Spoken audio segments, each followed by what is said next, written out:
Hey, what it be, what it do, players? It's your boy, Cousin Roy, everybody's cousin and some people's uncles.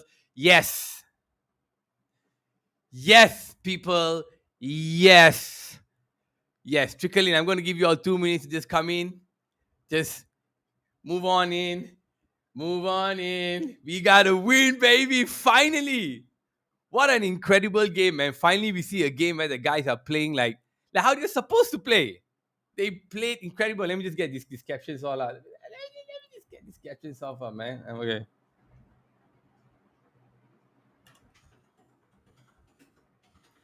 Brentford down 3-1. Let's see. Greenwood,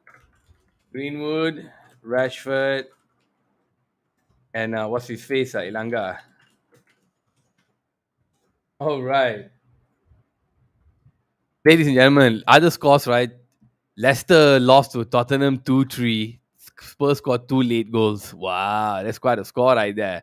Ladies and gentlemen, boys and girls, children of all ages, forget about that typo there. I'm not even going to change it. I'm feeling happy, man. I was honestly, just like you guys, I was extremely worried about today's game. I thought, the way we were playing these past few games, I never expected us to be able to come in and get a win. But damn! Pow!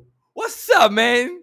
Oh my goodness. Okay, let's get it all in. First half didn't seem like the Brentford fellas were very hype. They had a lot of energy, man. I didn't see our guys able to have the ball for long periods of time. I think Fred also lost the ball a few times in the midfield. It seemed like whenever we try to spread the ball to the wings or to the left or to the right, wow, the Brentford players were right on us, man. I didn't see anything going on in that first half. I think, if I'm not mistaken, all the shots on goal or most of the shots on goal in the first half came from Brentford. Yeah, and then once again, man, if it was not for De Gea, we would have been back. Good thing on our part is at least we hit the post in the first half. In the early game, I think Ronaldo hit the post. Then the second half, he did the same thing with kind of a looping. He kind of did like a looping header. But guys, unbelievable, man.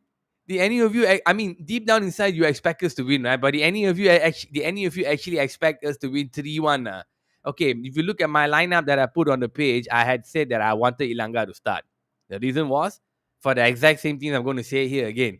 After playing so well the other day in 70 minutes, he would have gone back. He would have been dreaming, praying to God that the coach will let him play another game so he can prove himself. And bang! Bang! He proved himself, man. That was a beautiful goal, right? I mean, the assist came in from Fred from the midfield. He went inside. He didn't really control it properly. He kind of bounced in front of his leg, bounced up over his head. But man, the boy, he had such presence of mind, to actually, hey, man, I mean, you look at the goal again, I felt he reacted really fast, man, faster than the goalkeeper. Even the goalkeeper didn't know where the ball was going to go, or what was going to happen. He knew, and he managed to link it over the goal. I was like, oh my god, awesome, awesome, shit. And then, okay, after that, I think we played a bit more freely. I mean, you can look. Dalo, everyone's saying Dalo seems to be the man of the match. I'll probably give it. I might give it to him as well. But it seemed like in the second half, right? All the other teams that we played with, when we played the second half, they always went out to attack us right in that first 10 minutes. They knew they put us under pressure, we will screw up. But in this game, when the second half started, for the first time in many games, I felt like we had control. Let me know if you think I'm full of shit. I felt like for the first time we had control of what was happening. We had the ball and we were the ones determining, like, hey, okay, we can pass it here, we can pass it there. The game plan, I don't know, somehow seemed to work. Brentford aren't the best team, granted. They also lost 3-0 to Liverpool the other day, a few days ago. Granted, they're not the best team, but they're supposedly a strong defensive team. So I was like, okay, okay. But man, the how to say, Sancho, okay, Sancho wanted to go for a funeral, so he didn't start. Maybe it was a blessing in disguise. In my opinion, I honestly felt, I think the coach was going to start with Elanga. Not only did they give him a new contract extend and ask him to stay, I felt he played incredibly well. Hang on. Mic test, mic test. Mic test, mic test, mic test. Let me check and see. I keep on talking like this all the time, and I forgot that there's no sound. McTominay should have known he was not collapse in front. Yeah, okay. Anyway, so yeah, man. So it seemed like when we came in the second half, this time we had more control of the ball. I don't know what the message was. I think I would like to put it down to the fact that he changed the formation and this time decided to go with 4-3-3. Looking at the press conference he had yesterday and the way he was answering, it seemed for the longest time he seemed set on having this 4-2-2-2 formation, which he thought these players could play. Obviously, that didn't work out. Finally, he settled on a 4-3-3 after being in the club almost 2 months. So I'm telling myself, right, it's taken this guy about 2 months to figure out what's happening, figure out the drama, figure out that okay, finally I have one player that I think I can rely on that wasn't in the first team before, and that's Anthony Elanga. And then he put him in, and the boy repaid him. Oh my God! Finally, lah, some good news, man. I don't have to be clenching my butt cheeks. Don't have to be nervous when defense and seeing how they lined up today and seeing how Lindelof got the start against Varane. Actually, maybe I'm only now thinking about it. That actually gave me some calm. I was thinking, all right, Maguire is probably 100% going to be a shoe in. But when I saw Varane and Lindelof, it actually gave me some calm. It actually gave me some calm. I was like, okay, maybe it won't be so bad. Lindelof had the heart scare. And I thought it was okay, right? I think Varane made one or two small mistakes with the clearance, but that's okay, man. The guy, apart from that, I felt he didn't put a foot wrong. Lindelof also seemed to be playing okay with him, but I still want to say because it's Brentford and Brentford also got hammered last week. The right back and left back played superb. I got no complaints. I thought in the first half the midfield still a bit rough. Tomini played okay actually. I thought Scott McTominay played okay.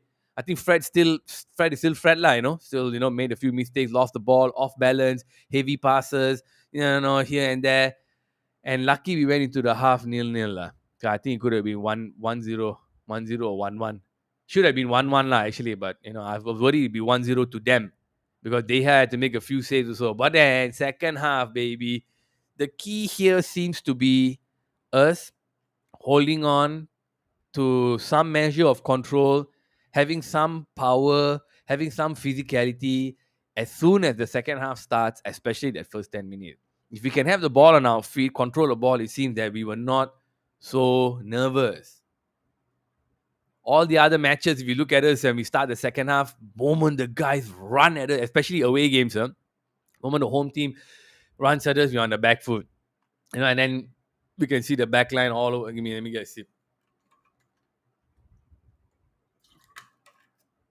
You see the back line all over the place. We kelang kabut. We get tired because we are defending. And then in the end, they get a goal. But 60th minute, Anthony Elanga pops up. Small counter attack. Nice ball into the middle of the box. But that control was just next level.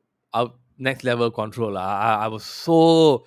I was in... I mean, we get spoiled. We're watching so much good football. Sometimes we don't realize how good that goal was. That was a beautiful goal, man. And superb goal. Elanga, yes. Now, second goal came from Greenwood, and it was a counter attack. That reminded me of the days of old. How last time we used to play. How because in the first half you could see Brentford were the one doing very fast counter attack. The moment they get the ball from us in their own half, you can see 1, 2, 3, 4 passes, and it seems they know. I saw forgive me, I don't know all their names. The defense will pass to the midfield. The midfield try and do a one pass to another midfielder, and then they'll try to put the ball in front. Make our defenders run back and try and chase the ball.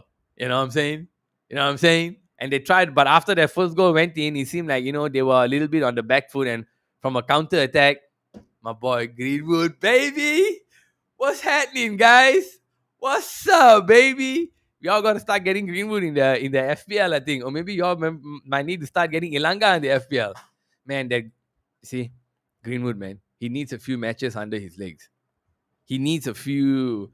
He needs to get the ball, run at the defenses, get used to it, get confident. And I've been saying this in the previous pod also. I want Greenwood to start because he doesn't seem to be nervous or worried whether Ronaldo's on the pitch or not. Whether Ronaldo, hey, thanks for tuning in, guys. Really appreciate it. If Ronaldo's on the pitch, he doesn't care. He's going to go for the shot that he feels he should go for, right? And I felt Ronaldo was okay. I thought he was okay in the first half. I thought he was doing well. He was getting into positions. And don't forget that second goal, I think, was from him. The counter attack came. Man, that chest. What's up, man? What's up? Oh, what's up, man? You can see his eyes. Like he hit the ball. Like you know what I'm saying. And then Bruno, they got good. They got good chemistry, lah. Those two should be playing every game, lah. I feel you got good chemistry. You should play, what? The guy can find you telepathically. Wonderful chest down.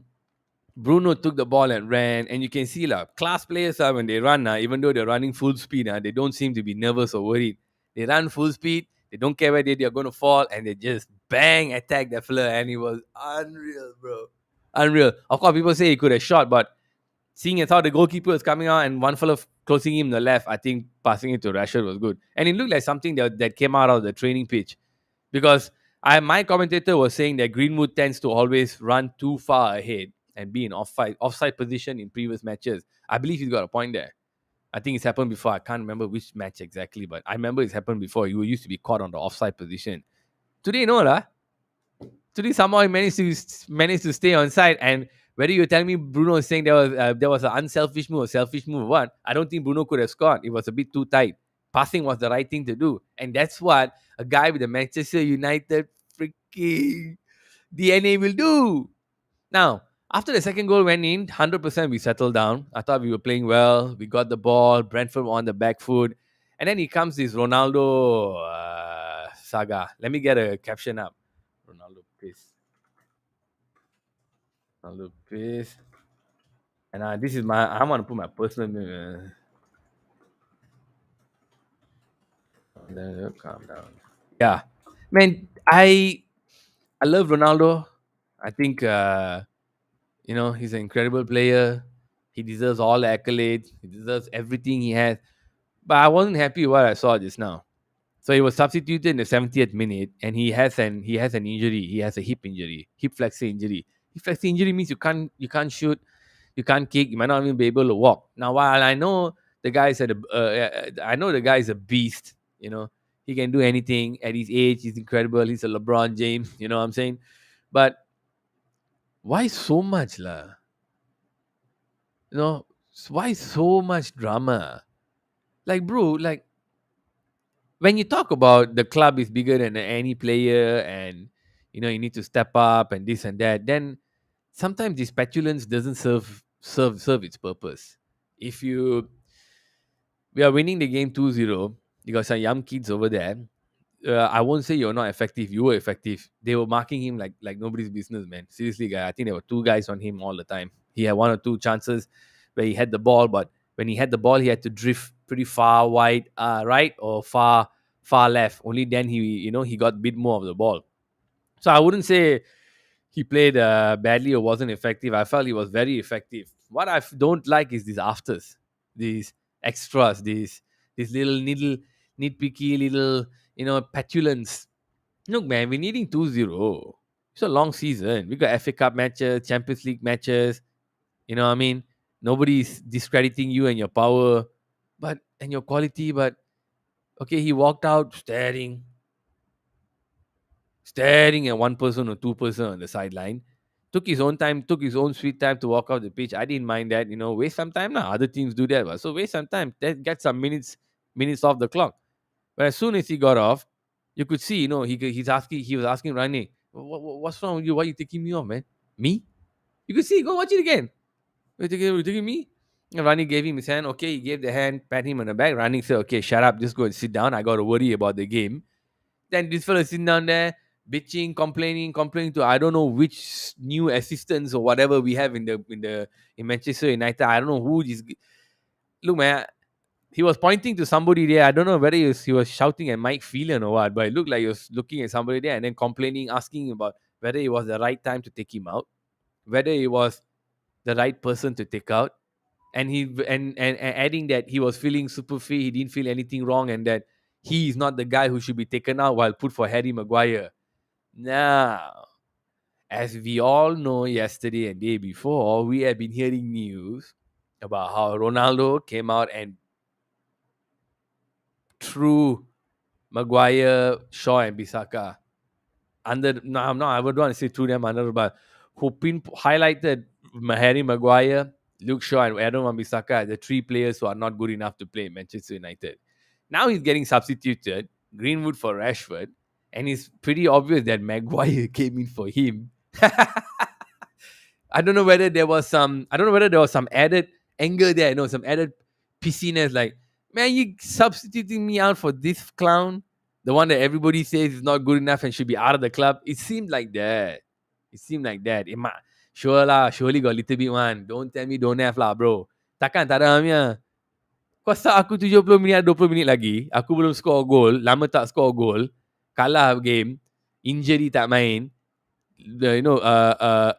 Getting on in age, umur dah tua, and then tiba-tiba kau start aku untuk Maguire, the guy I bitched about. Very hard, way. It's hard to accept. Especially for what was it, 5 times world Ballon d'Or, right? Hard to accept. Secondly, I also felt that's I think was one of the big problems. Secondly, I felt that he deep down inside, I think he thought he could have scored a goal. I think Ronaldo was hoping to score a goal, get back on the scoring touch. Maybe he also has a little bit of self doubt. Injuries creeping up. He's getting old. Of course, in your mind, in your heart, you have to be confident. But you come out and you get substituted and you be so petulant like that. It doesn't help. Did you see what's his face behind him, Juan Mata? My cable provider, the camera angle was a bit on the right, so behind you could see Juan Mata sitting down. Juan Mata looking at it.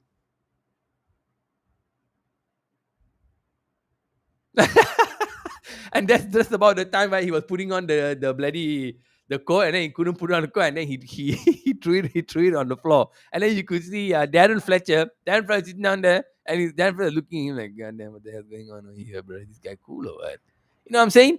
And then after that, 2-3 minutes goes on, we pan back to the match, and then immediately we pan back to homeboy sitting down on the side there, looking at the side again, still complaining and bitching. You really take me out? I mean, let me know in the comments, man, what you all think about this. I felt that's way too much. I think sometimes, right, you need to be the bigger guy. You need to be the bigger person. I say, okay, substitute me for sub, but okay, we need this win. Yeah, because we're a bit iffy. Even though it's 3, you never know. Let's get this win. And true enough, lah, guys. Once I was going to say Wolves, once Brentford made their substitution, again a goal went in. Every single time when we make when the opponent or when the opponent makes a substitution, we got into that little bit of lull, boom, one goal comes in. Very nerve-wracking. Anyway, third goal came in from homeboy Marcus Rashford. I got to say, I was a bit nervous.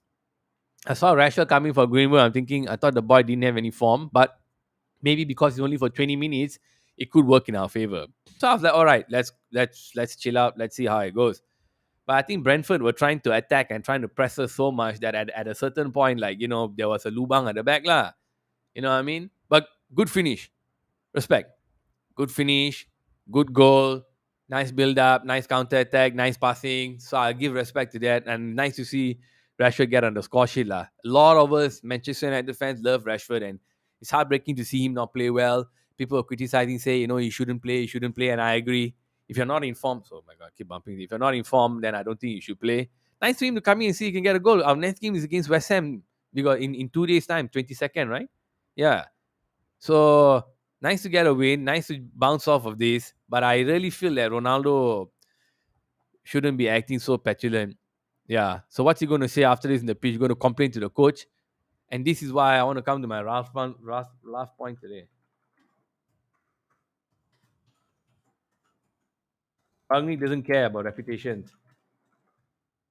I noticed Rangnick doesn't care about reputations. Yeah, I love it. Yeah. So Ralph, other coaches may be a bit nervous, may be a bit worried to substitute Ronaldo because Ronaldo even showed petulance against Sir Alex, the boss. Remember the season before he wanted to go Madrid and all that, snapping the thing and throwing it away. So he's like that. His attitude is like that. But I'm glad that Rangnick didn't have any qualms in substituting him. Hey, the team, lah, brother. The club comes first. We don't care. We don't care whether you won 5 Ballon d'Ors and all that. That's in the past. This is now. So now we need to moving forward. And now he's finding his groove. Now he's finding out, okay, this is how I need to play. These are the players I need to play. This is the guy I can trust. This fella's listening to me. This formation works. Now I can't be burdened with having Ronaldo there and having to think about, man, do I need to play this guy? Do I need to play Ronaldo all the games? Is he going to get angry at me? Is he going to get upset? Is he going to cause unrest in the team? I don't think Rangnick can worry about all this. Like how he brushed off the whole Martial drama. Ronaldo, see him lah. I'm glad. I'm glad. I want to see coach have the courage to sometimes tell Ronaldo to just calm down. Just calm down, bro. Relax. Like I don't think he will though. I think if somebody goes to him and says, "Hey man, your attitude stinks. You're purposely doing it so everybody can see. What is this ego trip all about? Who is criticizing you? And tell me you're not used to criticism, ah. You've been criticized your whole life, man. They're comparing you with Messi and everybody. How can you suddenly be so upset about something like this? You just get substituted for a game, bro. This is not the Spanish league. You can't play 90 minutes all the time. No way you can play 90 minutes all the time.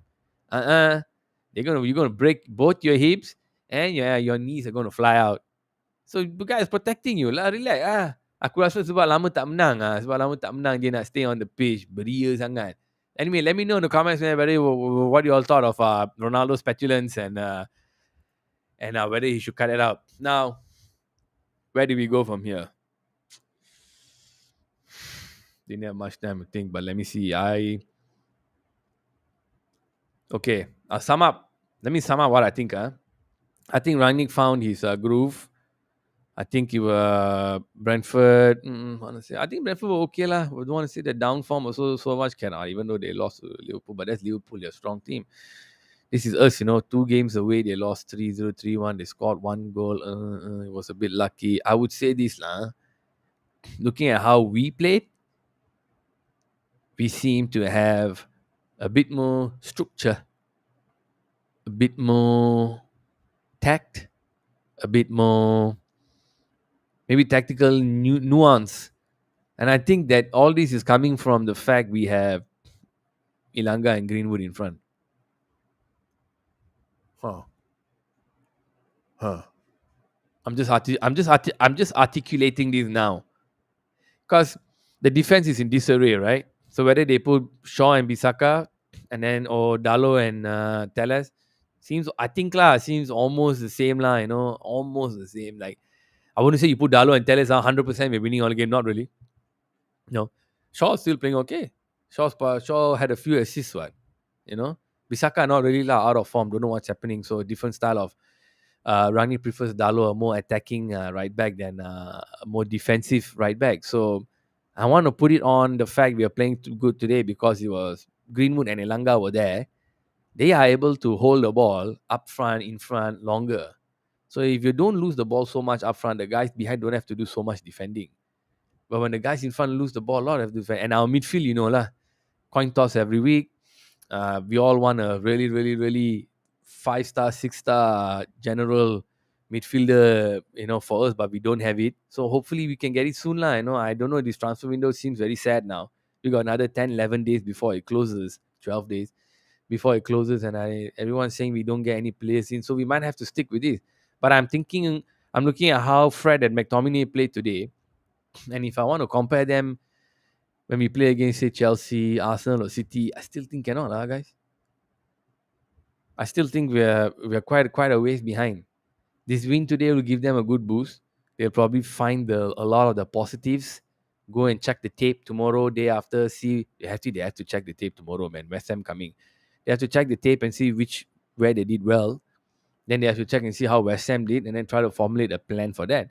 If they stick to the same starting 11 for the West Ham game, I'll be happy. It's just that it's coming a bit close. 20th today, 22nd, coming a bit close, cutting it a bit close. So we might see the others. Like Junson said in his when Junson put his lineup, he wanted to start with Rashford and who was his midfielder? Matic, I think, because he didn't want Bruno and Greenwood to burn out against the game is West Ham. Yeah, so you see, they were all, everyone was like planning ahead, and I think that's good. So maybe that's why he took Ronaldo out in the 70th minute. It's injury control and keeping for the game against West Ham. Bruno, he let him play 100% because Bruno, he's good lah. He's not sick or tired. Bisaka has an illness. So Bruno is not sick or tired or whatever. He seems to be okay now. So let him play. And Bruno, when he scores goals, he gets another extra bump in level, man. Scoring goals is like his mushroom in like Super Mario, I feel. When he gets the goal, next game, not tired at all. But when we're not scoring, we're not winning, and he's really, really trying very hard to get the team up, that's when the energy gets sapped. Really, man. That's when energy gets, because creative players, attacking players, they do a lot of defending in a match. If they win, it's okay. But when you're drawing and losing, sanubari dia tergendala, terkacau. So I rasa for now, he'll be semangat gila. West Ham game, 100% these fellas will start again. I think this first 11 might start again, like guys, unless there's an injury. Scott McTominay went into, I think the second half went into on ball. The Brentford fella came, smacked him behind the back. So in the end, he couldn't finish up. So he might have an injury there. Defense, they seem okay. Varane seem okay. Lindelof seem okay. So thank God for that. The two right back, left backs will look okay. So I think we're looking at pretty much almost the same team. Maybe Scott McTominay might not play lah, and that's another worrisome. Scott McTominay does play, then who's going to fill in there? If there is a huge reluctance to play Bruno in the back three. He seems like more in the 4-3-3, right? 4-3-3. Yeah. Yeah, no, actually, yeah, I think it can work. So Bruno will slot in there. Bruno, Fred, it might be Matic lah. That's what I'm thinking. Anyway, if that happens, I won't be. If that happens, I won't complain too much. Hopefully, this 4-3-3 something can work. West Ham different proposition though. They're high runners in the league. They're playing better. David Moyes has a good grip on them. Yeah, starting to show that inconsistency again. But they have a lot of scorers. This guy Bowen is on fire. The guy scoring what, three goals in the past 2 games. Yeah, everyone's got him on their FPL, so that's going to be a problem. Antonio Valencia is playing decent. Ben Rama seems to have found his touch again, so it's not going to be an easy game. Ladies and gentlemen, I want to thank all of you for tuning in, man. Thank you so very much. This has been a very enjoyable game to watch. I'll be here every day, so remember to like and subscribe. And thank you for tuning in again. I'll see you all maybe later tonight.